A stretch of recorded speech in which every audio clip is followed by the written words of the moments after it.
Estamos en la revolución 4.0, una revolución que tiene desafíos y grandes cambios para toda la humanidad y para todas las profesiones, y el derecho no es ajeno a esto. En este video compartiré con dos abogados, amigos míos, que juntos estamos desarrollando una maestría en innovación en derecho digital, y hablamos de cómo es necesario un nuevo modelo en la formación del abogado más orientado hacia el emprendimiento. Allí hablaremos acerca de las etapas de la innovación, qué es innovación y cuál es la fuente de la innovación.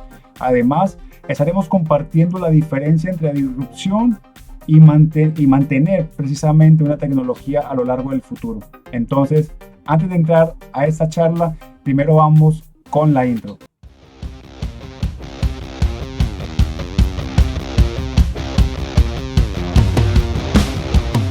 Vamos a abordar esta temática desde el punto de vista del desarrollo de un nuevo modelo de formación del abogado, pero más enfocado con una orientación más hacia lo emprendedor. Entonces, pues bueno, aquí están mis compañeros de la maestría, abogados expertos en el tema del derecho digital, y que queremos hablar precisamente de la innovación. Queremos hablar precisamente de cuando una tecnología es disruptiva o es sostenida, y de esas fuentes de innovación. Entonces, bueno, no sé si Sari, nos cuentas porfa acerca de esas fases de la innovación, y Orlando pues complementamos hablando acerca de lo que es una innovación. Hola Sari, ¿cómo estás? Hola Dani, muchas gracias por la invitación. Es importante que tengamos en cuenta que toda la innovación es un proceso, no es algo que surge de manera instantánea o espontánea. Obedece a un proceso sistémico, un proceso bien pensado, un proceso racional. Teniendo en cuenta esa premisa, pues por supuesto tiene fases.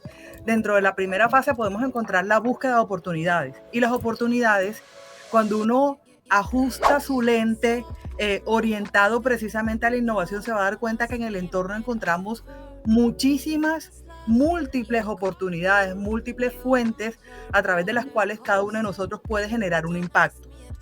Entonces, teniendo en cuenta ese universo de oportunidades, nosotros hemos tenido discusiones importantes respecto de nuestra misma condición de abogados, que la formación nos lleva y nos condiciona a que seamos abogados orientados a dirimir litigios, pero no tenemos esa visión o esa orientación al emprendimiento, a la innovación, a pensar diferente o tratar de hacer las cosas distintas.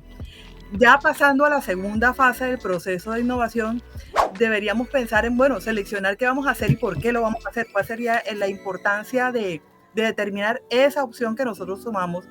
Y en este ejercicio decidimos repensar la formación de abogados, la formación académica de abogados, con el propósito de que estos abogados que surjan, que salgan, sean abogados que estén orientados al emprendimiento, que tengan una visión diferente, que tengan una visión distinta. En ese sentido, pasaríamos entonces ya a la tercera fase del proceso de innovación, que tiene que ver con implementar qué se hace. Tiene que ver con eso, con implementar, ya que tenemos pensado de ese universo de oportunidades, decidimos repensar la formación de abogados, entonces implementar cómo se haría. Entonces, de las primeras cosas que se nos ocurrieron fue intentar modificar, no solamente incluir materias, porque es que el emprendimiento no surge incluyendo materias en un pensum académico. O sea, el emprendimiento surge en la medida de que todo el ecosistema de formación de los abogados tenga elementos que los permitan llevar allá. Y la última fase, que sería la de capturar de qué manera se obtienen beneficios.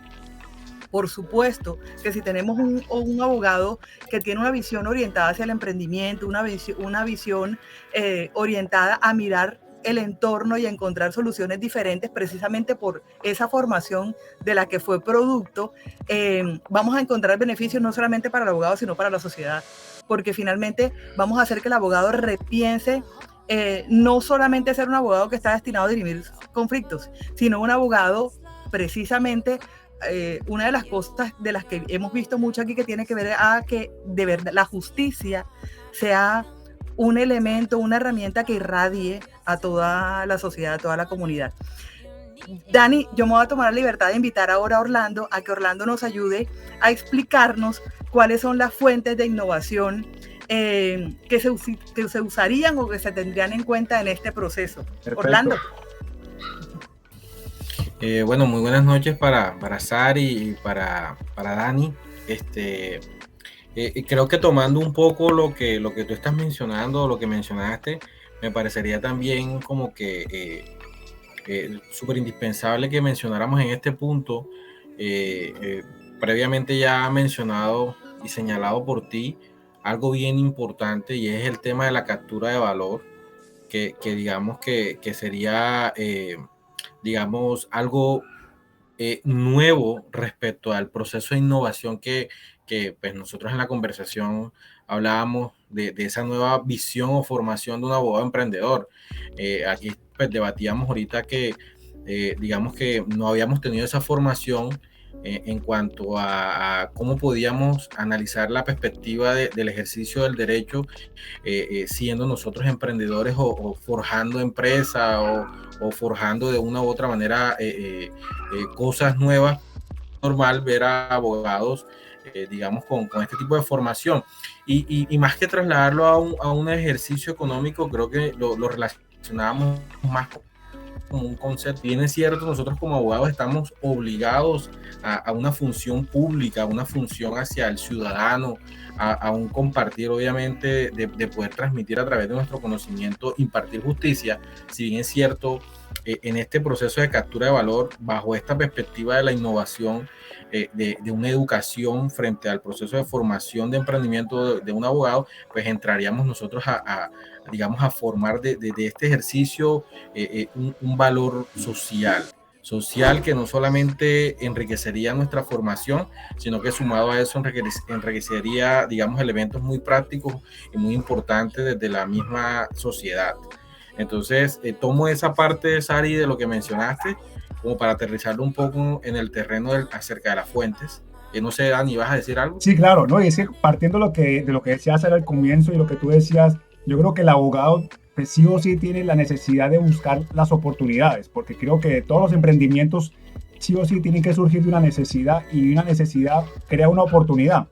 Y cuando hablamos entonces de que las universidades tienen que comenzar a cambiar ese paradigma y comenzar a formar a través de procesos sistemáticos, que el modelo de desarrollo de un abogado no necesariamente sea teórico o sea simplemente un litigioso, sino que también, incluso yo me acuerdo de una sentencia de la Corte que establecía que el abogado no necesariamente tenía que limitarse a lo netamente técnico en un litigio. El abogado puede servir para muchas esferas, y lo estamos viendo hoy en día, en donde podemos ver abogados que pues, saben de ciberseguridad, abogados que saben de temas de tecnología muy ampliamente, y que nosotros mismos nos estamos preparando para eso. Y lo hablábamos antes de comenzar esta charla, de que uno cuando sale de la universidad como abogado, pues uno pensaba que simplemente era sentarse en un escritorio, tomar un computador y comenzar a ofrecer sus servicios y ya. Que uno no veía como una forma de emprender. Cuando uno le hablaban de modelo de negocio, de modelo Canvas y no sé qué, pues uno lo veía como muy lejano y uno decía, no, eso para mí no aplica. Pero ya uno comienza a ver, por ejemplo, procesos como los Stara, que el IAF Stara, y cada vez son procesos más tecnificados y más extranjeros, que desafían el pensamiento de los latinoamericanos y los colombianos en particular, y uno dice, bueno, ¿cómo va a ser el futuro de los abogados? ¿Va a seguir siendo igual a como ha pasado todos estos años? ¿O tiene que haber un cambio? Y yo creo que ese cambio en algún momento tiene que producirse, y como lo decía Sari, no únicamente a partir de una sola materia, sino un proceso pensado desde el primer semestre o incluso desde la presentación de la carrera misma hasta la culminación como tal. Entonces también lo que dice Orlando es muy cierto, o sea, la tecnología tiene unas fuentes, y yo creo que la parte de la experimentación es genial porque nos permite como tener algo palpable de listo, no simplemente es un proceso teórico en la mente, sino que ya podemos trasladar eso a algo que la sociedad misma va a poder disfrutar y aprovecharse desde el punto de vista social. No, y sumado a eso que mencionas también, es importante que aquí coayudan un ejercicio de varias ramas del saber. Esto es un tema multidisciplinario, es un tema que nos acerca un poquito más a otras ramas que de pronto normalmente el abogado no está muy normal a relacionarse. Y sumado a eso es que, ¿sabes qué? Y pensándolo ahora, que pronto ahí en el debate que teníamos no lo habíamos mencionado, y es que podemos hacer una interconexión con otras áreas y podemos ofrecer servicios de otro tipo. O sea, no necesariamente tenemos que ofrecer netamente servicios legales. El emprendimiento permite ese tipo de cosas. Ahora, acercándonos un poco a lo que pensamos de esa tecnología educativa que permitiría de una u otra manera hacer esa interconexión con la innovación, lo que pensamos que sería ese plus adicional de ese abogado emprendedor, es importante que tengamos en cuenta que esto puede revolucionar la industria legal. Y es que no necesariamente tiene que llegar la información desde un producto, una maestría como en la que estamos en estos momentos, sino que sería un ejercicio que ya llega desde un pregrado, ya una formación de la base. Porque si bien es cierto, cuando tomamos la decisión, creo que los tres, en nuestra entrevista de maestría, algo bien importante que mencionaba la persona que nos hizo la entrevista, el coordinador, en mi caso, del programa, decía que por lo menos nosotros como abogados tenemos la formación base, pero tenemos que tratar de ser irruptivos en nuevas cosas. Entonces, si nosotros empezamos con ese proceso desde el mismo pregrado, una formación de construcción de empresa, creo que de pronto esa cifra que Dani normalmente menciona por ahí del número de abogados que hay, creo que no dejaría de ser una sencilla cifra para convertirse en mira, tantos abogados emprendedores que construyeron cosas que nos van a permitir llegar un poquito más a la sociedad. Es que finalmente, insisto y hago el llamado, nuestra formación es algo que tiene palpo de la sociedad. Entonces, por eso nos permite tener opciones de esa vista. Ahora, compañero, a mí me duele cada vez que yo veo esa cifra, me duele, porque yo digo, yo hago parte de eso. O sea, a mí cuando yo veo esa cifra, los que no la saben yo siempre la digo, que Colombia es el segundo país del mundo, o sea, ni siquiera el de Latinoamérica, del mundo, con la mayor cantidad de abogados. Y yo decía, bueno, algo tenemos que hacer para poder sobrevivir, o sea, y necesariamente necesitamos innovar, necesitamos salir de esa zona de confort, y el mismo sistema educativo tiene que crear algo para precisamente hacer que los estudiantes, desde el primer momento en que se sientan en una silla, sepan que su enfoque es emprender, no necesariamente salir y trabajar para alguien, sino ellos mismos generar oportunidades y seguir generando, horizontes de transformación. Entonces, ya con eso en la mente... Ajá, dale. Imaginemos, desde lo que tú dices, Dani, y de lo que estaba hablando Orlando, imagínense que hoy los abogados para graduarse tienen que cumplir con un requisito académico y un requisito, digamos que misional. O hacen judicatura o hacen trabajo de grado. Imagínense que hoy exista una modalidad adicional que sea emprendimiento, y que ese emprendimiento obligue a que el abogado tenga que trabajar con otras áreas, o sea, que se pueda hacer ese emprendimiento en conjunto con candidatos también a grado de otras disciplinas, un administrador de empresas, un contador, un administrador de finanzas, uno de negocios internacionales. Eso desde el pregrado, de antes de graduarse, obligaría a que este abogado piense, cambie su óptica con el propósito de verdad convertirse en un abogado emprendedor, y un abogado distinto. A mí me llama mucho la atención la cifra que tú planteas, Dani, no solamente por el número, sino por, coloquémoslo del otro lado, y que siento que en eso también tendríamos que pensar los abogados. Somos tantos, pero ¿y qué pasa con el acceso a la justicia?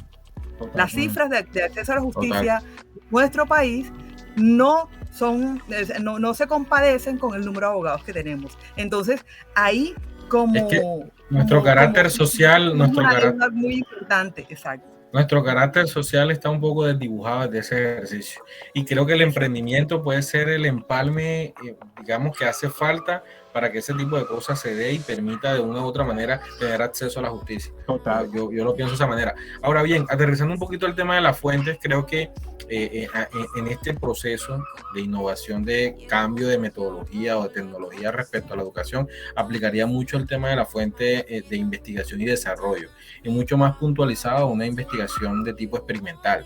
Es algo que, si bien es cierto, tiene una interconexión con elementos muy modernos, va a permitir de cierta manera iniciar un proceso, de adaptación y de experimentación, pues digamos, en este caso con el cliente final, que seríamos nosotros los abogados o aquellos que están en proceso de formación en pregrado. Entonces, aquí aplicaría mucho, este tipo de fuentes.